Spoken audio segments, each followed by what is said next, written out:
Когда придет финал вашей жизни, вас не будет волновать, сколько денег у вас есть и сколько власти и величия вы имели.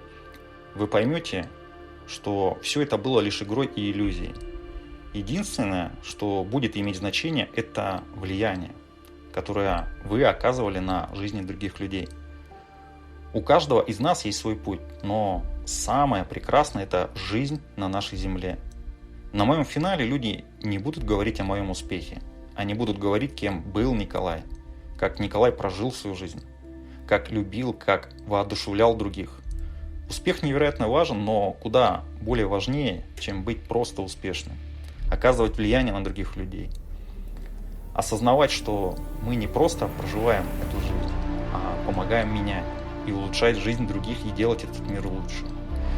Вообще влияние на окружающих – это наиболее весомая ценность из существующих.